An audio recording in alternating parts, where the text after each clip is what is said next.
Hello, everyone. Happy Sunday, and welcome to the Restoring Our Roots podcast. This is the voice of the Decriminalize Nature Movement. This podcast is a gathering space where we explore the wisdom of entheogenic plants and fungi, the beauty of natural healing, and the importance of reconnecting with the sacred earth. Twice a month, we'll hear from visionaries, healers, and advocates who are working with entheogenic plants and fungi, exploring realms of consciousness and returning us to a balanced relationship with nature. My name is Larry Norris. I'm the co-founder of Decriminalize Nature and National Organizing Director. In this role, I really help people out all across the U.S. To pass policy in their local cities. I think we now have affected about 4+ million people all across the U.S. 29 cities all across the U.S. have passed, and we have cities growing all over the world as well. So if you'd like to support the movement, be a part of the movement, help pass policy in your local area, please go to decriminalizenature.org, and we'll help you out and give you an orientation.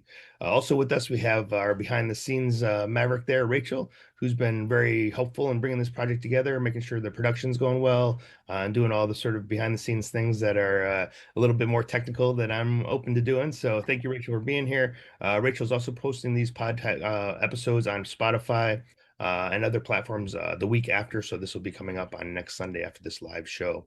We're on quite a few new platforms now: Apple Podcasts, iHeartRadio, Amazon Music, YouTube Live as well. If you find us at Decriminalize Nature, if you'd like to make a donation to help support this amazing movement and show, you can do so on these podcast platforms. Just click the donation button. For live listeners, Rachel will also be gathering questions towards the end of the conversation. Around 10 minutes or so, we'll be doing any questions and answers. So if you have any questions or comments, please leave them in the chat box, and we'll make sure to get a hold of them and respond to them as quickly as we can or as thoroughly as we can. Really excited today to have Reggie on board. This is our guest today. Reggie is visionary founder of Oakland Hyphae, which is a testing company here in Oakland, California, that looks at levels and contents of psilocybin and psilocin, norbaeocystine, baeocystine, et cetera, that are in your mushrooms. He hosts a lot of really incredible educational events, including conferences like the Oakland Psychedelic Conference, and also has his own podcast and Substack. I just heard from him a minute ago that Hyphae Leaks is the third largest psychedelic Substack out there. So congratulations, Reggie, on that. So that's pretty awesome. Really excited too. About 6 months ago, Reggie joined the board of Decriminalize Nature, and it's been really amazing to get to meet him and learn with him on a deeper level. And he's been a really huge help in getting Decriminalize Nature into some new spaces to share about what the Decriminalize Nature movement is up to. So I'm really excited about that. Most recently, we can talk about this in a minute. We're at the Psychedelic Science 25 conference in Denver, and really wonderful to meet and connect a lot of Decrim Nature folks that I hadn't seen only through screen for many years. So thank you, Reggie, for putting that together. It's really great to do that. I've seen, a lot of the work you've been doing over the many last few years, and, just really been a pleasure to get to meet you on a deeper level. And I'm looking forward to this conversation today and looking forward to future events and continue to develop this wonderful relationship. So how are you doing today, Reggie? Man, Larry, you flip into your podcast mode. You flip into your podcast mode really quickly. I'm doing well on this Sunday. And we were supposed to do this last week, but like you said, we were coming back from MAPS, me and my family. You drove out there with us, but you flew back. And so, we banged it straight through, and we were pulling back into town probably about this time last week. And as much as dedicated as I am to making sure that we communicate and organize within the psychedelic realm, I just had to get some sleep, man. 20 hours straight on the road is rough, Yeah, no joke, no joke. And it looked like it was snowing a little bit for some period of that time too, huh? Yeah, 100 degrees we in Denver to snow, huh? 100 degrees in Denver, and then all of a sudden, there's this natural forest, or this national forest called the Humboldt something forest. It's in between Utah and Nevada. You clearly were there with us. All of a sudden, my cousin's like, "Yo, it's snowing," and I'm looking around. It was a whole snowstorm. And then once we get through the snowstorm, we roll right into Tahoe. Hours before, I don't know if you saw, but there was this massive storm in Tahoe, unlike any that they've seen in years. And so I think that we beat that in the Tahoe. And as soon as we came off the mountain, thank God to be back in. As far as I'm concerned, even though if you talk to people from the Bay, Sacramento isn't really the Bay. Driving from Denver here, I was in the Bay when I hit Sac, and I was just happy back to 100 degrees and flowing right on home. And then on this Monday, I think I took the day off and just says, fuck this, I'm gonna go fish and not do shit else. So here we are a week later. a bunch of new relationships. I am so happy that, Decrim Nature got a chance to show up. I think shit like that is important. Is important as is influential Decrim Nature actually is, to like not have Decrim show up at some of these events, regardless of like policies or how you feel about MAPS or any of these other organizations. Decrim, as far as I'm concerned, Decrim Nature, as far as I'm concerned, is a pillar and a cornerstone. And I keep saying this, you guys' work is hands down some of the most influential work that is in this space. Why would we not have Decrim Nature at the largest psychedelic gathering? And so, it was, you said it was good for you. It's always good having you guys around. Seem like, we fuck around, we pull into town and we drop Larry. We don't even have to babysit Larry. We drop Larry into the mix, and all of a sudden, all right, okay, I'm at this after party now. After the first day, we didn't see you no more. Yeah, it just So kind of got swept around, that's what happened. So that's good. Yeah. it's people. Listen, people. It's not that people don't want to see Decrim Nature. I think for a few years there, it was just rough, and it was some, if I forgive me if I used the wrong word, but some political shit. But like everybody knows Decrim Nature, and everybody loves Decrim Nature, and we're moving past this like personal shit. There was just this personal shit that kind of divides the community, and it's my goal, and you'll see this playing out in my work over the next few years, is to like, okay, let's bring folks together. You guys have a massive footprint. Maps has a massive footprint. I don't want to I don't want to say that I have a footprint anywhere near either of you guys, but I operate in a very unique space where somehow I just find myself in these fucking rooms. And so if I'm in these rooms, yeah, I'm going to talk about, mushroom testing a little bit, but I also talk about policy. And if I'm on the board of Decrypt Nature and I can get you into the room to talk about policy, you're much more articulate about policy than me. So we need to have you in these rooms. And so hopefully next year or next maps, we can have you on the stage talking that shit. Yeah, yeah, thank you. Yeah, it's been it's again, as you mentioned, there's been a lot of history and some challenges and things like that, and it's kind of good to be on the other side of that and be able to kind of share. And like I said, people are hungry for this type of policy. And right now, especially with all the things that are going on with the FDA and everything else, state level issues, giving it back to the people, saying, hey, we can do this on the local level, on a city level, I think is so critical. And I think people are ready for that and making things move forward. And now we might hear something like, certain deep pockets say, oh, decrim isn't viable on the state level, but it certainly is on the city level. And people are still kind of going after it. And, we do such a good work of building relationships with law enforcement and city council and DAs and all that, that I think, while it's a deprioritization and defunding on a technical level, it really is helping a lot of people in all these spaces learn to Yeah, connect. yeah. And man, if I ever heard somebody say decrim is unviable on a statewide level, I'd look around and say, I mean, what do you see that actually is right now? You Right. know, Decrim is the only successful policy that's working right now is in Colorado, right? On the state. well, I don't even. You got to talk to people in Colorado about that. When I talk to people in Colorado, they're like, yo, we don't love what's happening here. So, um, I think that if people say that, that's some of this, that's more of the divisive rhetoric that leaves us neutered, and I would question anybody who that comes from. At the end of the day, let's say that they're right. Let's concede that they're right. That they can't argue the fact that across the nation, on the local level, once you get the shit rolling on the local level, you can build that out municipality by municipality if you want it to basically overwhelm the state to a point where they have no choice. And so, it's I think that, you know, sometimes in the world of community organizing, we say no one person has all the answers, but the community collectively has all of the answers. And if we translate that sort of school of thought to this policy world and to this activism world, all right, maybe you're right. Maybe decrim isn't viable. I'm not saying this, but just conceding that point. Maybe you're right, and maybe decrim isn't viable on a state level. But are you now saying that the work that Decrim is doing on a local municipal level isn't helpful? And I would argue against it. I would argue totally against that. Yeah, exactly. And not only that, but the when people say it's not viable or that it's the Wild West or it's too much to do, is like all we're really asking people is not to arrest people. That's So it. it doesn't cost any money. It's not more action. It's not more difficult than it's already happening. So it's there's certain specific people, and the way they do this is, as you probably know, as an organizer in the past, the polling game, right?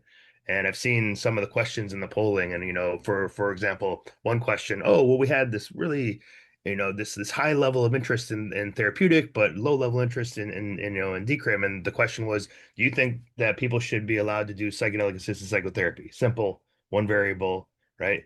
The decrim question is, do you think people over 18 should have the ability to grow, gather, gift these four different plants in their city? Da da da da. There's like 20 variables. So Yeah, you might be for everything else, but not 18 and over. So you're going to say no. Or you might be for everything, but you don't think someone should do this thing. And so when you look at these polling and you actually look at the questions, you're like, man, no wonder that people are saying no to this, because they don't limit it like they do like with their particular biases. So, I always find that funny. And, they're also saying this because of the Massachusetts thing, but I've heard a lot of people from Massachusetts on the ground level say actually it was more about the watching what's going on with Oregon and the cost of the taxpayers and everything else. But I think Colorado, while Colorado legalization might have some challenges, the decrim's been going on for 3 years now. yeah, And it seems to be at least that people aren't getting arrested for that. So that's a good thing there. So I think there's plenty of viability for it. I just think it's funny when you hear that. You should also be a red flag from whatever whoever's telling you that. You're yeah, like, what exactly do you mean? You think that it's more viable to throw people in prison for a plant that grows out of the ground? Come on. yeah. No, yeah. I question everything, and okay, who's paying you? Who have you been talking to? The I saw somebody put out something the other day. Maybe it was you that oh no, it was Double Blind that basically said that the public in general is around mushrooms are still very low information, and so we're all moving around. Not us, you and I, but even me, maybe to a point. Uh, we're moving around less informed and more okay, I heard this person say that, as opposed to, all right, I read the bill or I read the paperwork. Right. Um, but in general, from Massachusetts to Oregon, I think that the openness to people, particularly from mushrooms, is leaps and bounds. Was it what it was even from when you guys first started doing this work? Right. Right. Right. I'm looking at this. I'm watching this series on Hulu called Nine Perfect Strangers. I don't know if you guys heard of it, but Nicole Kidman is the lead. Is that the woman that uh,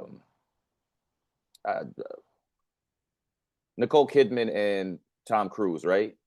Yeah, they were together one time. Yes. Yes. So there's this whole show now with a whole bunch of high level actors and actresses where they're talking about the healing power of mushrooms and going deep.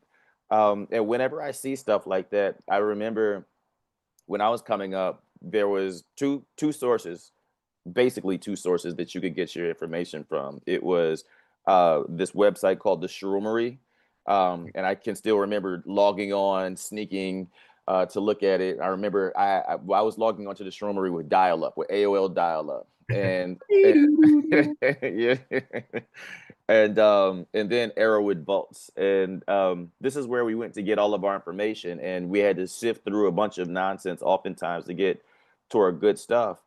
Um, and now they've like mainstreamed all of this. Nicole Kidman is the lead. Nicole Kidman is administering people mushrooms to help deal with to help deal with deep trauma. And granted, a person like me who has grown mushrooms, I'm looking at this grow room that they have of these mushrooms that they're growing, and I'm like, those look like reishi. Those don't even look like regular mushroom or psilocybin mushrooms. Um, and I'm looking at the way that a lot of these things play out, and they do sensationalize it for Hollywood. But Eminem normalized mushrooms for me, and this is the same Eminem that was getting being canceled at the same time for using expletives toward basically everybody but black people. There was nothing off limits for Eminem, and so he was at that point like a fringe character, and he didn't talk about any of the healing aspects. He talked about a lot of the recreational aspects and some of the downside aspects. And now we have this show, Nine Perfect Strangers. We have there's another cartoon character where Common these side effects or something like that. common side effects, which actually I kind of like it a little bit. I kind of Yeah, like yeah. it. But I just started watching that just a couple days ago. So yeah. what do you think? Yeah, I think it's interesting. They go a little bit of a different route. I think what's interesting about it is you see this in the farmer world, which is that, the side effect is the trip, right? Oh, it has these side effects, which is Oh, the trip. true. Yeah, yeah, yeah, That's yeah, what yeah, helps yeah, heal the yeah, person. But yeah. you see that even with how, like, DARPA and other things are, let's take away the psychedelic side effect. And the other thing will be the thing that helps heal people instead of seeing like, oh, that's a big part of it. And I haven't seen the full series. I don't know if they're going to get to it towards the end about what that weird inner spaces that they go to in terms of the healing connection. But it is interesting to kind of see that all shake out. Spoiler alerts for anyone that hasn't seen it out there. But yeah, that's a good one. And a couple other ones out there that are pretty interesting too. That yeah, you're just kind of seeing it kind of get into the mainstream mindset. And then you have the CNN article. I think we talked about this in our last podcast. That saying basically, unsupervised use of psychedelics has increased dramatically over the last That's what six I saw. years. Yeah, I was like, yeah. yeah, good, congratulations, I you're mean, doing who? it. Honestly, I I I don't know. I feel like unsupervised use has probably decreased over the last few years because I don't know anybody who is, when I was coming up, I don't know anybody who was getting supervised mushroom trips unless you talk about supervised, a whole bunch of friends doing it together. Right, right. Yeah. So the supervised has probably increased more so. The unsupervised use has just stayed the same, basically. Yeah. But hey, that's great. Let's before we kind of jump right into everything, which is great Sorry. for folks that are no, that's perfect. Yeah. For folks that maybe don't know who you are, Reggie, maybe give a little background bio and maybe share a little bit about how you got into this space and kind of what your interests are. Okay. So yeah, we did just jump right in. Sorry, I just started talking. No, that's great. That's great. Yeah, my name is Reggie. As you guys heard, I Eminem and me, we have this bond as it becomes to mushrooms, as it relates to mushrooms. Um, Way back in the day when I was still in high school, which is over 20 years, 20 plus years at this point. Um, I was very curious about drugs, and I didn't do all drugs, but I was curious about all drugs, and I just was on this thing where I would read anything I could, um, and if it sounded interesting, I would try the drugs. I was particularly drawn toward hallucinogens. Um, I guess maybe today we call them psychedelics, but anything that would change your direct reality and change the way that the reality presented is what I was interested in. And mushrooms was one that seemed like I could, kind of experiment with on a very safe kind of level. And I remember reading my shit, this is how long ago it was. I remember reading the driver's ed book that the state of Maryland gave me at that time, and they had a whole chapter of hallucinogens, and like the mushrooms were in there, but also nutmeg was in there. And I remember trying one of those small McCormick, things of nutmeg, just poured it in some orange juice and took it. And yeah, if you guys don't know, nutmeg is a very, very, very strong drug, extremely strong. I've never been that high in my life, period, to this day. And so nutmeg really wasn't for me, but um, eventually I came across mushrooms, and Eminem had this song called like I don't know, maybe it's called "I'm Sorry" or something. He had a song where he talked about mushrooms, and it sounded interesting. And so, along the way, I finally was able to find mushrooms. And at that point, at least for me, a high schooler living in Maryland, um, mushrooms weren't really easy to find. And I finally found them, and there was this group of kids. I call them the druggy kids, really, because these were the kids who would walk through high school on LSD. They were very smart kids. They would end up skipping school. A lot of them ended up graduating and going straight into like community college early. Um, but I had a large range of friends as I do now, and so my black friends weren't really interested in taking the mushrooms with me, but my white friends were. And of the white friends, those druggies, the ones in the dressed up like goths and stuff like that. So I remember I remember I got the mushrooms and it was raining and we all went and hung out under the patio of like the local bar. So we weren't in the bar, but under the patio. We were kids at this point, and I remember taking them, and I remember feeling the onset. It was very physical. I didn't see anything, but it was very physical. And I remember I having to walk home maybe the mile or two or more that I lived away from this place, and it just felt like I was walking through one of these wading pools of water. And I finally got home, and the next day, the white boy that I took the mushrooms with asked me, he's like, well, how much for an eighth of these? And like, I had never even thought of that. I just got the mushrooms, and he asked me that question, and I'm like, well, I don't know. How much does an eighth usually cost? And he told me $10 a gram. And I did the math, and it found like I could win at that price, is what I'll say. And so from there, it's pretty much history for me. I went to college down in Florida, where the mushroom laws are very interesting. If you pick mushrooms fresh and you have them fresh and you get caught by law enforcement and you claim to not know that they're psychedelic mushrooms, that's legal. If you pick them and you know that they're psychedelic mushrooms, that's illegal. If you pick them and dry them, that's illegal. But I remember, mushrooms pretty much financed the second half of my high school and then my college experience. And I remember being out there on the cow fields in North Florida. I got picked up by some farmer and, picking mushrooms on his farm, which is, if you think about it these days, he had a rifle. He could have shot me dead on his property, but I figured out that the rifle wasn't loaded, and me and my friend jumped out the car and we ran. Turns out I ended up dropping out of college to go work on the largest magic mushroom farm in the world, in Holland. And at that point, mushrooms were legal in Europe. That's a whole nother story, but I did that.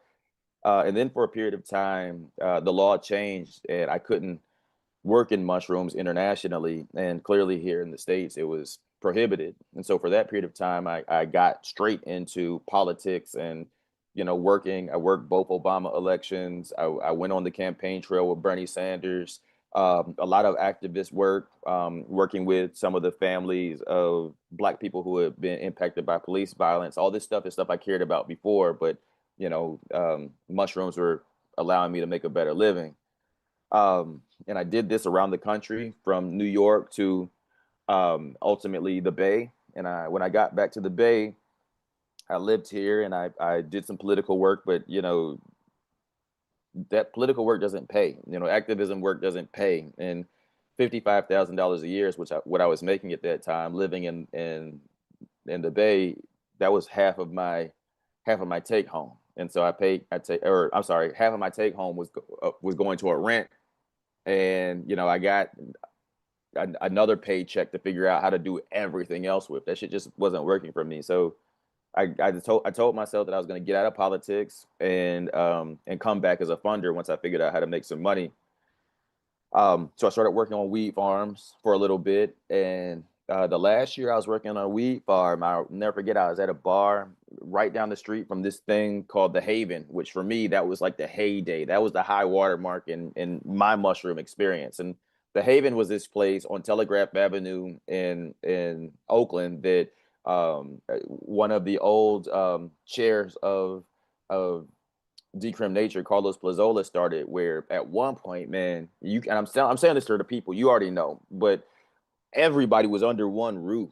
Everybody who you could think of was under one roof. Shakruna was there, Sage was there, Maps was there. Everybody was under one roof, and I was able to kind of experience that before it all came to an end. And this was right before COVID like hit. I gotten word that Colorado had decrimmed, and then I got word that Oakland was about to decrim, and for sure it did. And I started showing up at events at the Haven all the time, making friends, meeting everybody I could. And that experience pretty much jump started the second half of my mushroom experience, just getting cool with everybody, until ultimately the Haven ceased to exist right around pretty much COVID, where everybody had to go inside. And at that point, we couldn't really move around, but I was already, the ball had started, for me, the spark had been reignited, and I started just cultivating as much mushrooms as I can, teaching myself. I had genetics still from Europe, and so just growing. And we're growing these mushrooms, and we're trying to sell these mushrooms, and we're having these weird conversations with people around how you value mushrooms in terms of potency. And we you can't shoot at a moving target. So if people said that, hey, this mushroom is too blue, or the cap is not big enough, or the stem is too long, like, what do you do with that? And so during COVID, myself and some scientists teamed up uh, to um, to basically um, form a scientific method on how we could test mushrooms scientifically, quantitatively. And so after about a year of kind of, what we call fuck around and find out, that's our motto, we ended up landing on a method that would allow us to test mushrooms um, for potency. And so for the very first time, we went through these things in Oakland called sessions, where we bought mushrooms from other people, and we tested them, and we put those reports out, and the entire world went crazy when we did it. Like, I've never seen anything like it. And it's we knew when we did it we were making history, and it felt like I've never felt anything like that. People, nobody had ever seen anything like that, and we did it. um, and so we formed. We started basically what is now an industry. It's the mushroom potency testing industry. We were the first people to do it. We were the first people to do a psilocybin cup, which now we call the Hyphae cup, because everybody's trying to do a cup. And and some people are so bold to not even rename it. They just call it the psilocybin cup as well. So we call it the Hyphae cup. And then along the way, in addition to the potency testing, I told you I did political work, I did organizing work. And so um, I saw a need to start organizing, particularly, POC and Black community around psychedelics. In the Black community, at least when I was growing up, like I told you, we considered psychedelics a white thing.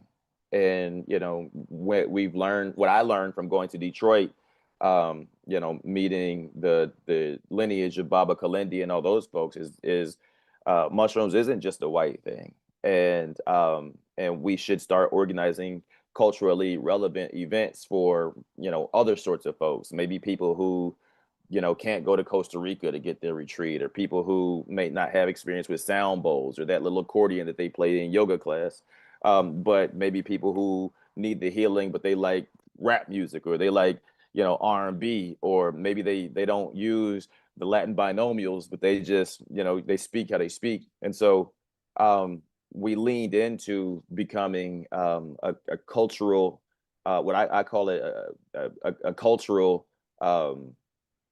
curator of the psychedelic space for folks kind of like me. And so that's kind of a little brief history. We got into Hyphae Leaks and our media wing just because in my time in politics, I realized very quickly that you could make up and you could control your narrative, or you could let somebody else control your narrative. And so we very quickly decided that we wanted to control not only our narrative, but we wanted to add a new voice into a space that was largely void of any Black voices, and that was the psychedelic media space. So we started Hyphae Leaks podcast in partnership with Psychedelics Today, and we started Hyphae Leaks Substack in partnership, which I mean, shoot, in partnership with y'all, the people. So that's a long um, version of how I got here. But now we're here, and I'm feeling very blessed to be here. This is the first time in my adult life that I feel like I've had a community of people all around me anywhere I go. And it just feels good. It feels good to not just be in the passenger side of this experience, but in the driver's seat as well. Yeah, I mean, you've done such amazing work in so many different areas over the time. It's really been amazing to watch. I mean, even just watching just with the testing, when we'll go to the other stuff in a minute, but the testing. you know, busting myths that we've heard our whole life, like one bag is the same across the board. Boom, busted that, right? That there's more than psilocybin and psilocin. You got baeocystin, norbaeocystin, other things in the mushrooms that helps to, move your experience. That's another thing. I even saw you did something where, maybe tell the audience a little bit about. You did something where you tested between caps and stems. When I was growing up, caps are visual and stems are body and da da da, and it's the head and the body. But you busted that myth. So maybe tell a little bit about that because those are different things that like we hear so much in sort of the conversation, but nobody's actually done the science or fucked around and find out, as you said, right? Yeah. You're doing that, and so maybe talk a little bit about that as well. That was the first that that was one of the, if not, if it wasn't the first study we did, it was one of the first few studies we did where because we came from the community. We weren't new here. We knew it. We knew of all the myths. We knew how people were talking. And so we're figuring out how we can connect with the people. And it seems so obvious that this is what you would do. Excuse me. But nobody had done it before. And so we ran an experiment just wanting to do something that we knew folks of the community would connect with, and that's caps versus stems. And we ran the test with caps versus stems to try to figure out where the potency was. If caps were more potent, because where I came from, the caps are more potent than the stems. Um, and what we realized that if there's a 1-to-1 ratio in terms of mass, that the results are negligible. So they're relatively equal. Um, we have found that there's a difference between potency in terms of if the cap is open on the mushroom or if the cap is closed. We have found that there is a difference there, but in terms of valuing the cap of a mushroom because it has a higher level of potency over the stem, that is a myth. Now, to the point that you brought up, the science is still out on whether a cap might be more visual than a stem. And that science is just simply up to if, in terms of how these other, minor tryptamines may play into what we consider visual or body. And we don't know that, but there's starting to become so much information that between AI or a data scientist, I'm certain within the next 12 to 24 months, we should be able to start aggregating data to putting actual testing data against anecdotal experiences so we can start drawing some conclusions on how some of these minor tryptamines interact with the body.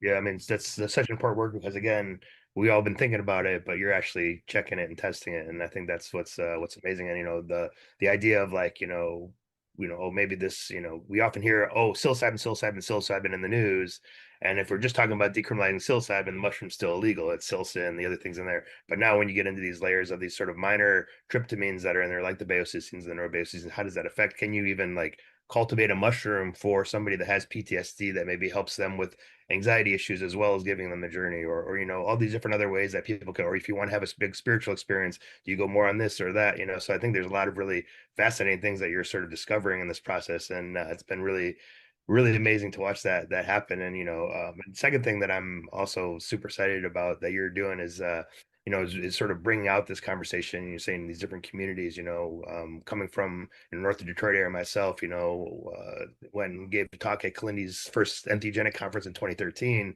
and it was always like, man, it'd be great to get Oakland and Detroit hooked up, linked up, like finding a way to like get these conversations going. And between the work you're doing and Klindi and Mudu and all those folks, Mamayana, it's been really, really beautiful to watch this conversation happening on all different levels now. And so I really want to say thank you to that. And as a leader in that and sort of a pioneer in bringing that all together, what is you can bring this into the map stuff as well, but what is your sort of view of the ecosystem as you see it out there? You're seeing all these things kind of ebb and flow. You're watching, you got this sort of high level perspective, same as like watching the cities. Like we had a lot of Kansas and Kentucky at the maps conference for some reason. Why all of a sudden all these people, right? You're seeing the ebb and flow on a high level of what's going on nationwide. What do you see in terms of the conversation, the ecosystem, the hot spots? What things are you kind of excited about or maybe concerned about? I mean, the community is growing. The community is definitely growing. I think that I really think that anybody who wasn't in Oakland in 2019 really you'll never know. Like, this is one of these situations that I can tell people about all the time. It's never going to be that way. It was a one-on-one situation, but it was beautiful. Um, uh, but the community is still growing, and we see. I do think that there is a sister brother relationship going on between Colorado and Oakland, and between Oakland and Detroit. Then there's the cities that like have decrammed, and that's just it. There, it's people are trying to figure it out, but there's not a cohesive move in a certain direction. We here in Oakland, we have something different going on where the government doesn't have their hands all over it. But I do believe that we lead the way. Case in point, the first mushroom church came out of here, and now you're seeing people everywhere, even in these places where it's legal statewide. They're looking to Oakland to try to figure out how to run the Oakland, or how to run mushroom churches. When you're looking, the work that we did in testing in the places where there's legislation making it legal, they're looking to Oakland to figure out testing and things like that. Um, and we're still kind of underground here in Oakland. Um, I Yeah, I mean, if we talk about how people are bringing folks together around the science, people haven't figured out a way to bring people together around the science except for doing psilocybin cups, and that shit started in Oakland. Um, I see places that are surprising me, kind of having really robust communities like Asheville, North Carolina, somewhere where that's the last place where you would think that they have a bustling community. Yeah, in Asheville, North Carolina, they have a statue of Robert E. Lee erected downtown, and yet and still, this is like, if you were to ask me anywhere east of the Mississippi that I wanted to tap in with the mushroom community, it's Asheville, North Carolina, because that little mountain town is booming. Um, but as the community grows, I'm seeing a bunch of different interests come in. So you have your moneyed people, the people who are just trying to figure out how to make a buck out of it. We're watching the collapse of the cannabis industry. I was with a friend just yesterday, and they had a pound of weed sitting on their table. I'm like, yo, how much did that cost? $400 for a pound of weed. In my day when I was in the weed industry, it was $3,000 to $4,000 a pound, and 400. So you're seeing the collapse of the weed industry, and you're seeing those people kind of push into psychedelics in ways that I don't know if I'm comfortable with. A lot of them are strictly product minded. They don't know the community. I tried to write a book with Ed Rosenthal. Fuck Ed Rosenthal. He put a book out. He stole my work. um, but when I'm doing this book with him, he's like, "Yeah, can you write a chapter about the effects of mushrooms? This one gives you attention. This one, they're categorizing mushrooms like you categorize cannabis, and that, like, I'm sure somebody will do it, and they do it in Europe, but that's not true. You can't categorize mushrooms like that because of the set and setting aspect. And so I see a lot of cannabis people moving in, bringing a lot of bad cannabis habits. In the world of cannabis right now, the whole idea is, yeah, we got to scale up really high so that we can benefit from economies of scale, which in turn caused the collapse of the price of mushrooms. When I was in the mushroom space cultivating, the price of mushrooms was $1,900 a pound. And now you can find a pound, shit, you can find a pound for as cheap as 250. I wouldn't buy that pound. But you can find pounds as cheap as 250, and that happened after cannabis people started moving in. Um, and and then there's like different kind of silos of the community. So you have the whole cultivator space over here, and cultivators pretty much kind of deal with cultivators. They have cultivators speak, and they enjoy the stuff that cultivators enjoy. Then you have the therapist kind of over here, and they again have their therapist speak, and the therapist audience. You have the scientists down here that are, whew, that scientific community is rough. I got to be honest. It's. I thought that the cultivators were incels, but these scientists, oh,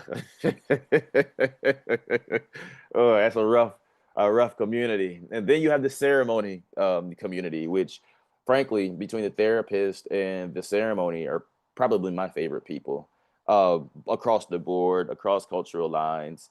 Um, Oftentimes they're, nobody is a monolith, but just if you had to kind of sum them up, I love the therapists and I love the ceremonial people because they seem to oftentimes just be more balanced and more accepting and more socialized. So that's kind of 30, well, that's closer than 30,000 feet. Maybe that's 10,000 feet just looking at the landscape um, of the psychedelic community.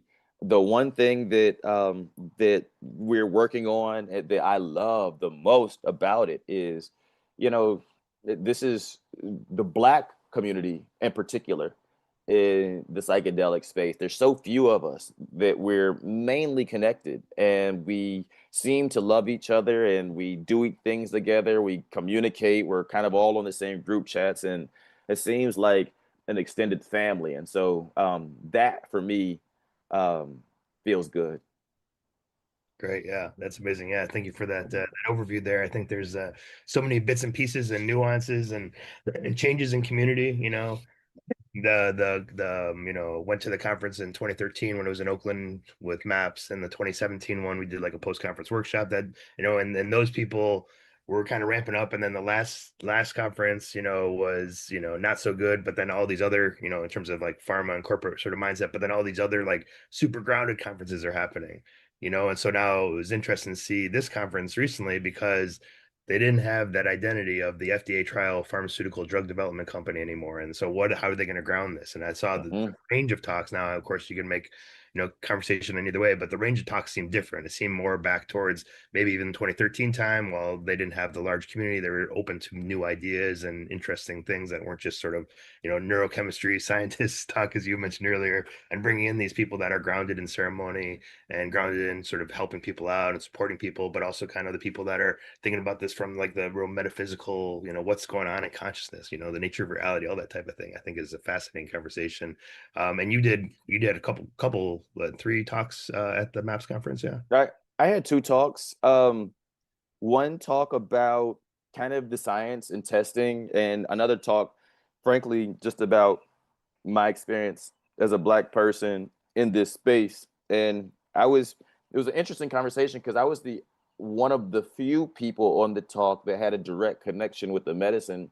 The through line for everybody, for all of us, is it was, I think, four Black men, and we had all been incarcerated at some point. My incarceration was the shortest time of them all, but these guys, one of these guys was locked up for 52 years. And then, he gets out and he's talking just about, healing and the medicine. And, there was, for me, that talk, just shit, I could have not even been on the stage and been in the crowd and just would have been very moved by what those men were talking about and the insights and observations that they were sharing. Um, but I always say that of all of these events, I don't give a fuck. You'll never hear me saying, actually, I take that back. You'll never hear me saying I'm going to an event to see anybody talk other than my friend. I don't give a fuck about the talks on stage. I give a fuck, and I'll keep saying this. Um, I've been saying this in all of my Instagram posts about the conference. The best part isn't what's happening on stage or even the speakers on stage. We'll meet them at some point. The best part is the people, like the average people who you meet in the hallways or who you meet after a talk. Um, that's where the magic happens. Okay, all right. I met Paul Stamets. Cool. I met Dennis McKenna. Cool. Guess what? I also met this woman from Mill Valley who's in the Bay, who's serious about fucking unifying the Bay Area psychedelic community, who wants to do this work.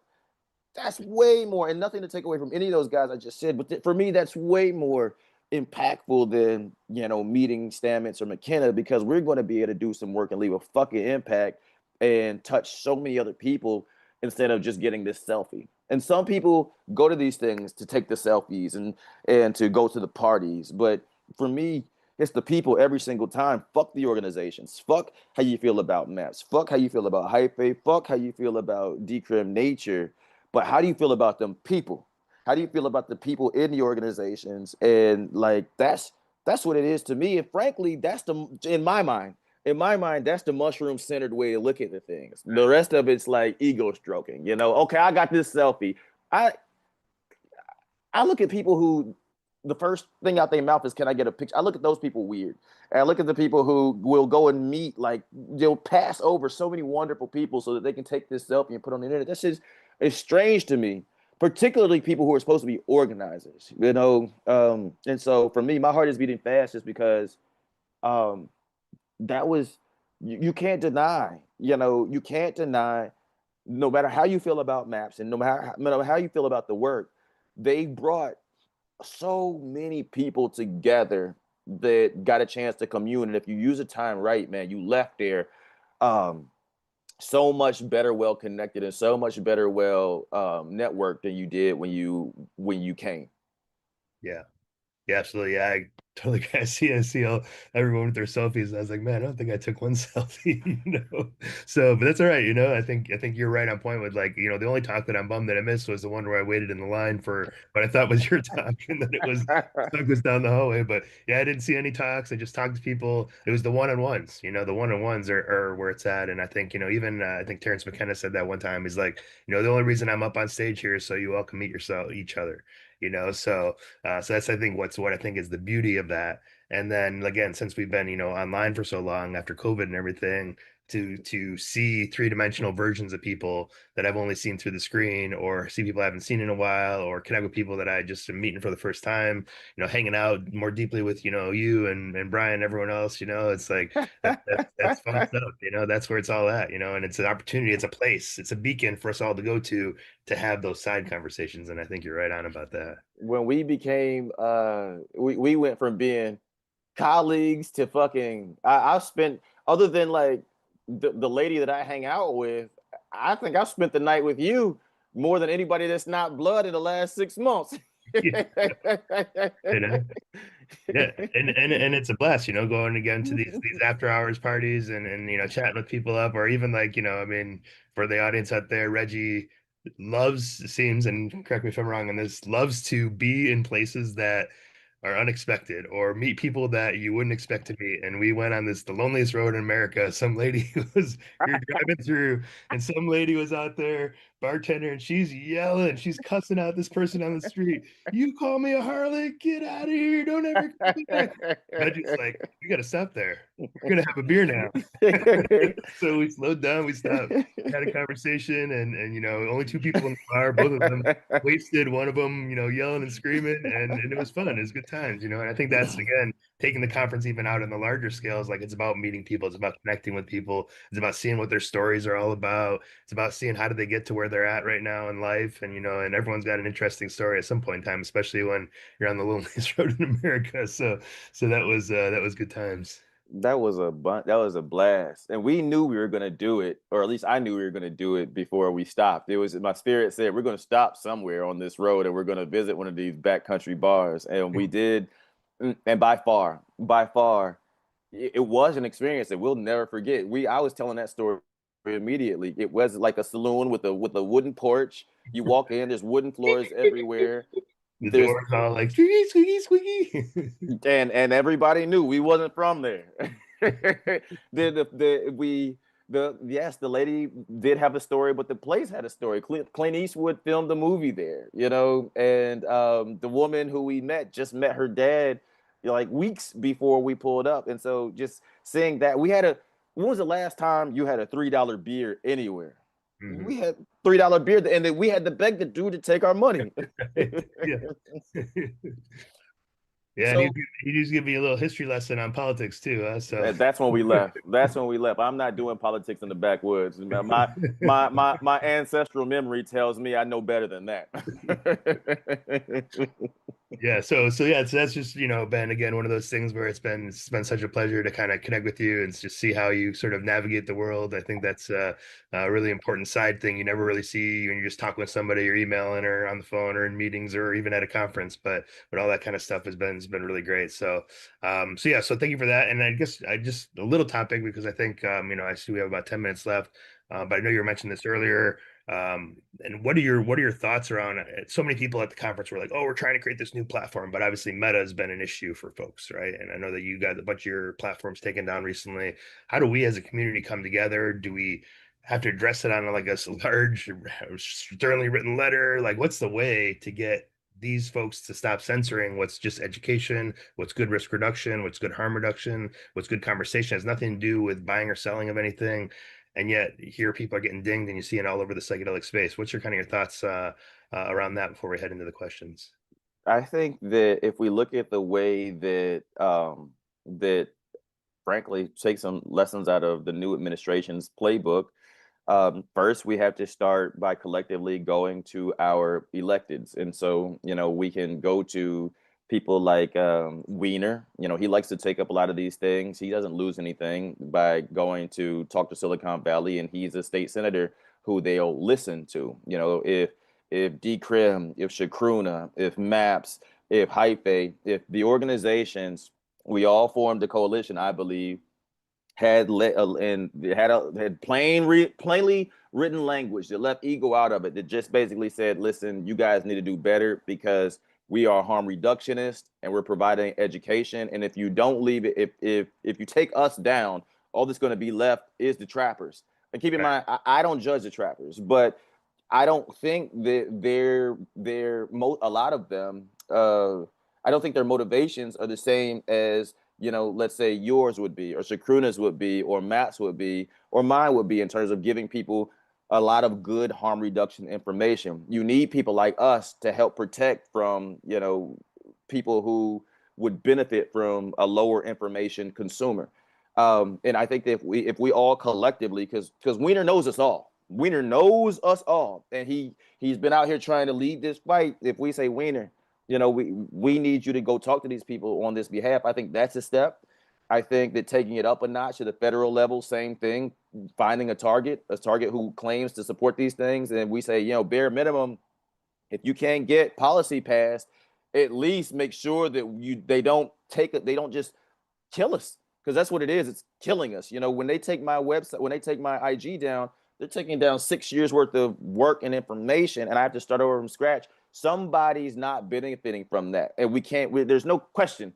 There's no question that the world of psychedelics has benefited from the information I put out. There's no question that the world of psychedelics has benefited from the information in this, and we can prove this. We can prove that we're not selling anything, but we're providing information. And so I think that collectively we have to put pressure on the pressure points that we have.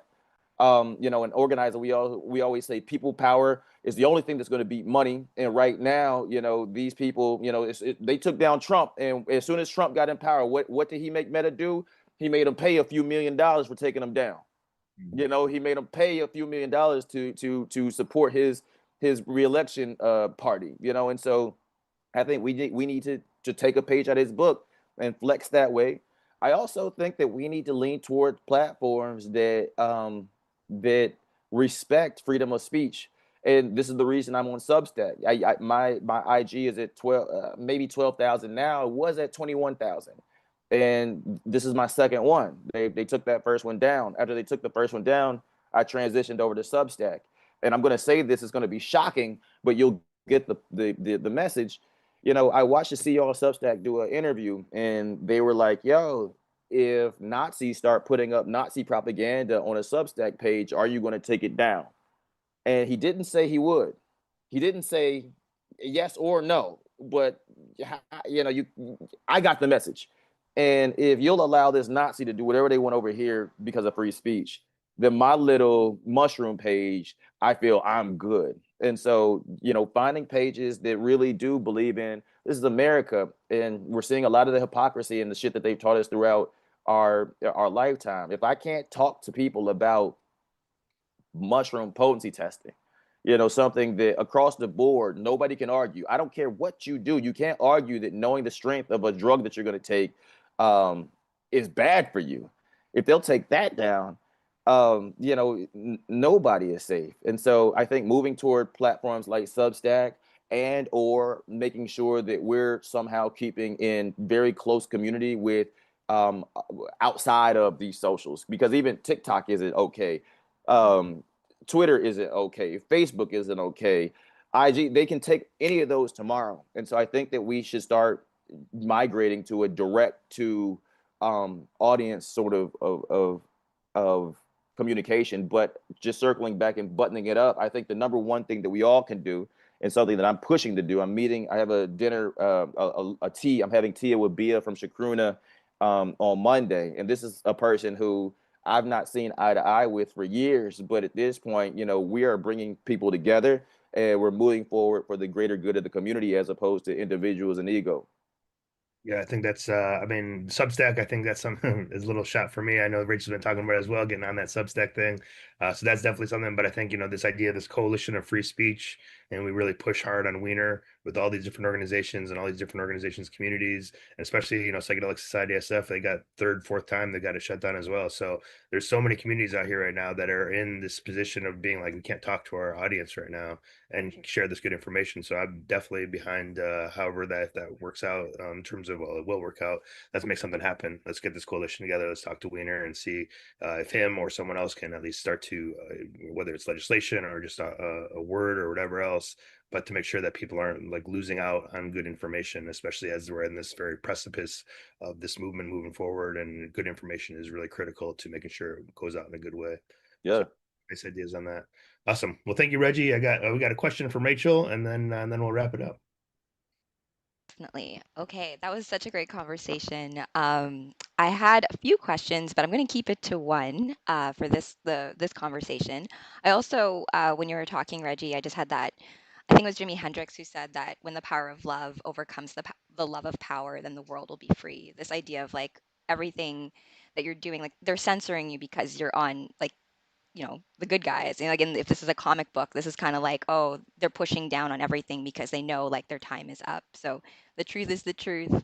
We will figure out ways to get the message out there, even if they come after social media. I believe in like the psychedelics, the entheogens. They have given us the ability to use this in a creative way that they can't. So it's we can figure it out. so Yeah. my question was, I loved what you were talking about, like stems versus caps, and this like almost like mushroom myth busting. Hmm. So I was wondering, what is the biggest mushroom myth that you yourself have busted, or if not that, a mushroom myth that you think is very prevalent in the world that you think would do, like if people knew the truth about it, would do be better for the mushrooms? Okay. Well, that's a great question. Makes me think a little bit. Well, for time's sake, I'll say the one of the clear myths that we busted was this: caps are more potent than stems. We have totally disavowed that. We we did a test where we tried to figure out at which stage of growth are most mushrooms most potent, and we found it what we called in the abort stage. So that's basically when they're just little blobs before they even have like become much more than little mushroom looking things. I mean, little marshmallow looking things. Um, that's most potent. But this is a good one that I don't think I've debunked, but anecdotally, after just through observing the various characters throughout the mushroom community, is that if you eat more mushrooms, you'll become a great person. That is, my Ooh, homegirl, that's like a good one. That is a good one. That's what psychedelics in general I find as well. yeah, my homegirl named Charlotte James. She's just very insightful. She calls mushrooms and psychedelics an enhancer. So if you have something in you, these things will often enhance that as opposed to eat more mushrooms and you'll be a healed person. I don't believe in that. And when I see the Musks and folks like that, kind of championing mushrooms, it always scares me because of the amplifying properties of mushrooms. Mhm. Great answer. That's good. That's an important one, I think, as well, because it's just this idea of like, I think we talked about this in our talk too, just like using a hammer for something that requires a fine tool. Like Hmm. this world doesn't know how to just be like, oh my gosh, nuance. Mhm. Right, back to you, Larry. Great. Thanks, Rachel. Thanks for thanks for that, Reggie. I think that's well important, also funny because I think you do hear that it's kind of becomes the main conversation. Oh, okay, I'll just, we call that the spiritual bypassing too, right? Oh, I've done my big mushroom experiences. I met God, I'm or I became good. Buddha, and no, I'm all good, exactly. But in the meantime, you're still doing the same old shit and not really helping Yeah. out at all. So yeah, that's a it's Yeah. a nice. Healing is not a straight line, 100%. Yeah, for sure now, for sure. Yeah. Right on. Well, thank you very much, Reggie, for being here, for taking a little time off your Sunday to connect. I know I want to ask about 10 more questions, but the conversation was just wonderful as it was. We'll get you on another time, maybe get you more, probably we're doing this every other weekend, but if there's a time you want to kind of connect or get on here, have some more conversation, that'd be great. I look forward to, I know you got some DC stuff coming up and a couple other events coming up in the near future too. So anyone out there, if they want to kind of get a hold of you outside of the socials, what's the best way for them to get a hold of you? Just go to my website and sign up. The website is Oakland, spelled like Oakland, Hyphae, HYPHAE.com. You go on there, you sign up to the newsletter, and I always take those emails and just translate those straight to Substack. So you'll stay in touch there. You can send me a message if you're interested in testing. Send me a message. I tout myself as the most secure testing service out there. There's a lot of people doing potency testing.